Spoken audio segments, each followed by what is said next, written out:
ఎంత ప్రయత్నించినా స్వాతి గురించి ఎలాంటి ఇన్ఫర్మేషన్ దొరకడం లేదు. అమ్మా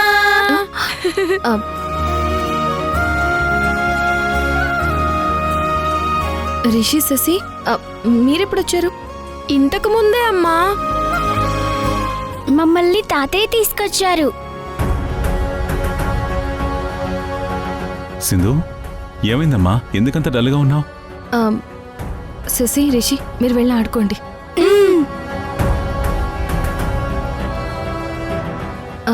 జర్నలిస్ట్ స్వాతి ఎక్కడుందో తెలియడం లేదు మావయ్య.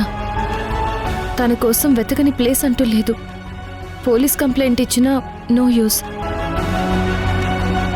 నాకు హెల్ప్ చేయబోయి పాపం తను ప్రాబ్లంలో ఇరుక్కుపోయింది. పొరపాటున స్వాతికి ఏమైనా అయితే నన్ను నేను క్షమించుకోలేను మావయ్య. బాధపడకమ్మా, మంచి వాళ్ళకి అంతా మంచి జరుగుతుంది. స్వాతి ఎక్కడుందో త్వరలోనే తెలుస్తుంది. నువ్వు చేయాల్సింది చేయి. పైన దేవుడున్నాడు.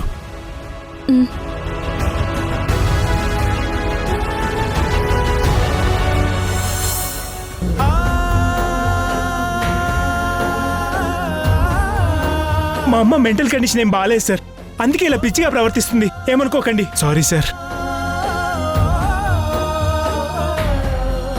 ఈ లోపు నేను వాష్రూమ్కి వెళ్ళాను. ఏదో అంతా అయిపోయినట్టుగా హడావుడి చేసి నువ్వేదో గందరగోళం క్రియేట్ చేసావు. అమ్మ ఎందుకు ఇలా బిహేవ్ చేస్తుంది?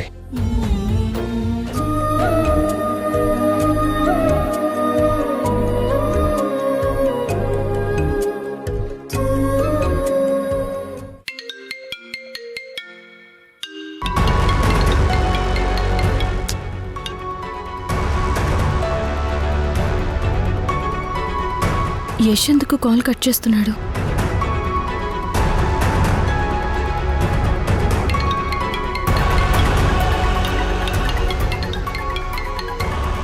అసలు నీ ప్రాబ్లం ఏంటి సింధు?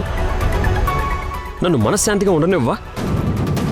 ఇప్పటి వరకు నువ్వు చేసింది చాలదా? ఇంకా ఏం చేయడానికి పదే పదే ఫోన్ చేస్తున్నావు? అసలు నీ వల్ల మా అమ్మకి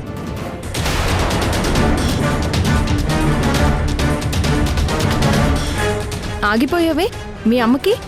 చెప్పు యశ్, అత్తయ్యకి ఏమైంది? మా అమ్మకి ఏమవుతుంది? ఏం కాలేదు. నీ వల్ల డిస్టర్బ్ అవుతుందని చెప్తున్నాను. అయినా అసలు ఫోన్ ఎందుకు చేస్తున్నావు?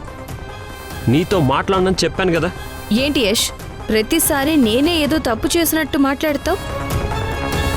నాకు సంబంధం లేని విషయాల్లో కూడా నన్ను ఇన్వాల్వ్ చేయడం కరెక్ట్ కాదు. ఇవి నీకు సంబంధం లేని విషయాలా? ఏం సంబంధం లేదా నీకు? నీ వల్లే కదా ఈ ప్రాబ్లమ్స్ అన్నీ. అసలు ఆ రోజు నువ్వు ఆపు యశ్. నేను నీకు ఫోన్ చేసింది ఆ రోజు ఎందుకలా జరిగిందో చెప్పాలని కాదు, ఇప్పుడు ప్రాజెక్ట్లో ఏం జరుగుతుందో తెలుసుకోమని. నువ్వు అనుకున్నట్టుగా అక్కడేం జరగడం లేదు. జరిగేది నీకు తెలియడం లేదు. నాకు తెలియకపోవడం ఏంటి? నాకు తెలియకుండా ప్రాజెక్ట్లో ఏమీ జరగదు. అంతా నాకు తెలుసు. ఓ అవునా, అంతా తెలుసా? అయితే ఫ్లాట్స్ బుక్ చేసుకున్న వాళ్ళకి లేఅవుట్ ఎక్కడా అని అడిగితే ఏం సమాధానం చెప్తావు? వాళ్ళ ఫ్లాట్స్ వాళ్ళకి ఎప్పుడు హ్యాండ్ ఓవర్ చేస్తావు? అసలు మీ వదిన చేసే ప్రాజెక్ట్ ఎప్పుడు పూర్తవుతుందో చెప్పగలవా?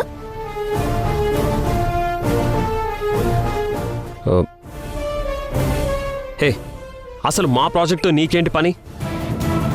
పట్టించుకోను అన్న దానివి సైలెంట్గా ఉంటే మంచిది. అర్థమైందా? నేను అడిగిన వాటికి నీ దగ్గర సమాధానం లేక రివర్స్లో నా మీద కోప్పడుతున్నావు. జనాలకి మంచి చేస్తాను అని మాట ఇవ్వడం కాదు యశ్, చేసి చూపించాలి. ఒక్కసారి ల్యాండ్ దగ్గరికి వెళ్ళి చూడు, ఏం జరుగుతుంది అన్నది నీకే అర్థమవుతుంది. చేయడం చేతకానప్పుడు కామ్గా ఉండాలి తప్ప ఇష్టం వచ్చినట్టు మాట ఇవ్వకూడదు. ఉంటాను.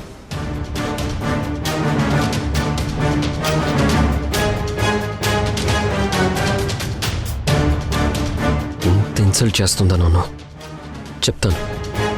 నేనేం చేయగలను చేసి చూపిస్తాను.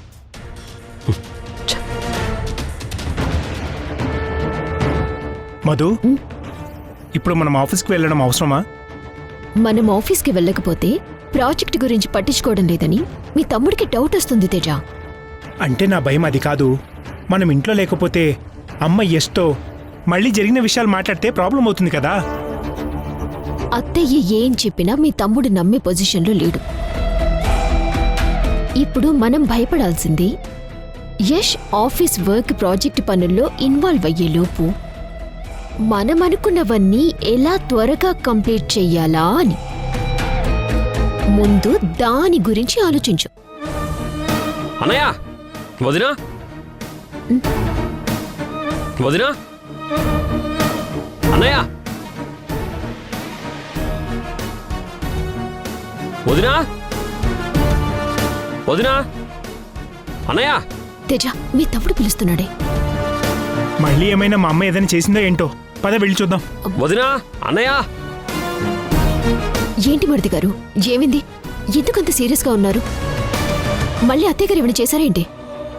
నేను ఇలా సీరియస్గా ఉండడానికి కారణం అమ్మ కాదు వదినా, మన ప్రాజెక్ట్.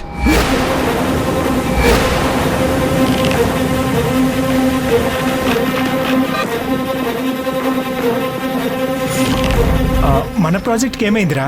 అంతా బాగానే జరుగుతుంది కదా. నేను ఇప్పుడే ల్యాండ్ చూసి వస్తున్నాను అన్నయ్య, అక్కడేమీ లేదు.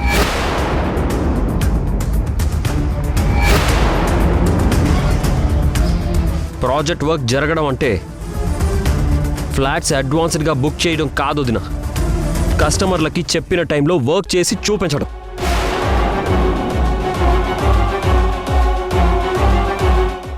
ల్యాండ్ తీసుకున్నప్పుడు ఎలా ఉందో ఇప్పటికీ అలాగే ఉంది. అయినా అక్కడ లేఅవుట్ అవ్వలేదు, వర్క్ ఇంకా స్టార్ట్ అవ్వలేదు. కరెంట్ పర్మిషన్స్ లేవు, అసలు అక్కడ ఏమీ లేవు. మీరు అక్కడ ఏమీ చేస్తున్నట్టు నాకేం అనిపించట్లేదు వదినా.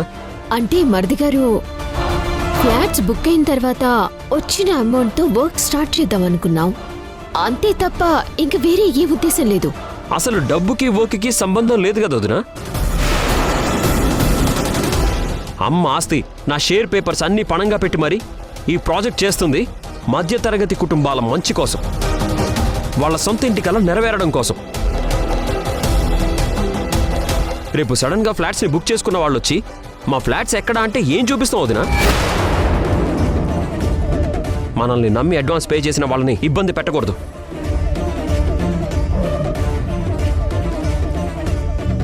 ఈ ఒక్క ప్రాజెక్ట్ మీదే మన కుటుంబం పరువు, మన భవిష్యత్ అంతా ఆధారపడింది.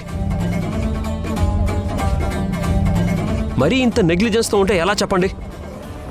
వెంటనే ఆ లేఅవుట్ కంప్లీట్ చేసి బేసిక్ వర్క్ స్టార్ట్ చేయండి. ఎలాంటి డిలే ఉండకూడదు. ఎలాంటి డౌట్స్ ఉన్నా నన్ను అడగండి. నన్నే అనుమానిస్తున్నారా మరిది గారు? నేనేం మిమ్మల్ని అనుమానించడం లేదు వదినా, మీరేంటో నాకు తెలుసు. ఒంటి చేత్తో అటు ప్రాజెక్ట్ని ఇటు ఇంటిని చూసుకుంటున్నారు. కానీ ఇక్కడ సమస్య, మనల్ని నమ్మి డబ్బు కట్టిన వాళ్ళకి మనం అండగా ఉన్నామన్న ధైర్యాన్ని వాళ్ళకి ఇవ్వాలి. త్వరగా వర్క్ స్టార్ట్ చేయండి, అస్సలు లేట్ చేయొద్దు. అర్థమైందా?